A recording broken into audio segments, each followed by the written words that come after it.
UNODC Executive Director, Ms. Gada Wali, Excellencies, ladies and gentlemen. I thank the Executive Director of the UNODC, as well as the governments of Japan and the United Arab Emirates, respectively, for co-organizing today's event. The calamitous suffering in the Middle East, Ukraine, and indeed all conflict settings across the world rightly demands our utmost attention and bold action if we are ever to achieve what might be regarded as the highest priority of the Charter, that is, lasting peace.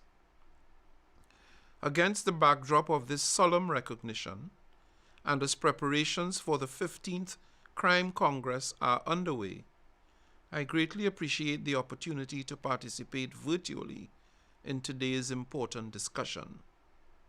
For more than half a century, the UN Crime Congress has served as the preeminent platform for fostering global cooperation to advance and further strengthen crime prevention, criminal justice, and the rule of law. The 15th Congress affords us yet another opportunity to catalyze action across these pivotal dimensions and to set the stage for major policy decisions in the area of crime prevention and criminal justice in the digital age. To that end, the theme of the 15th Congress highlights the link between crime prevention, climate change, sustainable development, and digital transformation. As a practical matter, it is extremely important to take a holistic approach to crime prevention, criminal justice, and the promotion of the rule of law. Access to justice and the rule of law enables societies to resolve conflicts, claim rights, and to seek and secure remedies. These are embedded in the 2030 Agenda for Sustainable Development, that is, in SDG 16.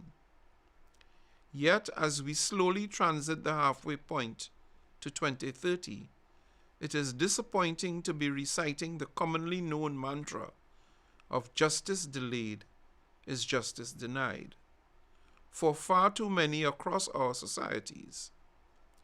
Alarmingly, the latest SDG Progress Report finds that citizens across all regions are still denied equal justice, basic services, and legal guarantees by ineffective institutions and discriminatory laws.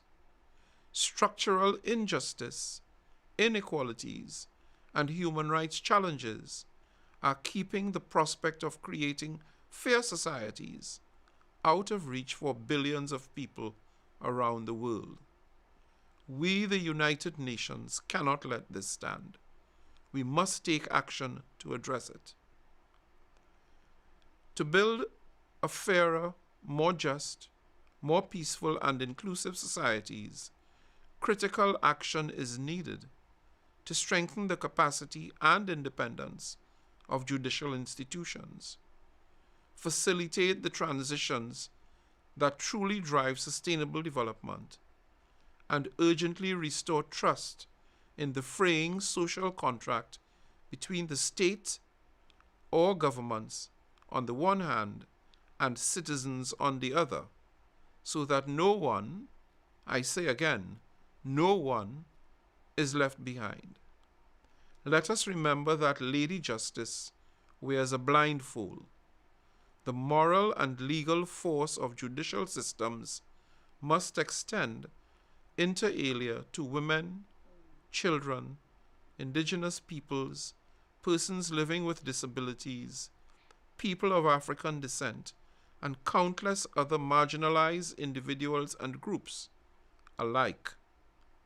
The real power of justice lies in its universality.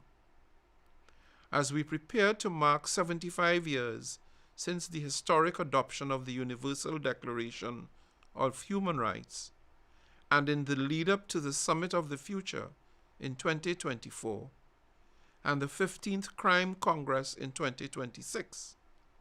Let us engage all stakeholders, from policymakers and practitioners to civil society, academia, and the private sector, to inspire and engender real and impactful transformational change. As I close, I take this opportunity to thank the Commission on Crime Prevention and Criminal Justice for facilitating multi-stakeholder discussions and working to improve action to combat crime. Let us close the gaps between our aspirations and our reality.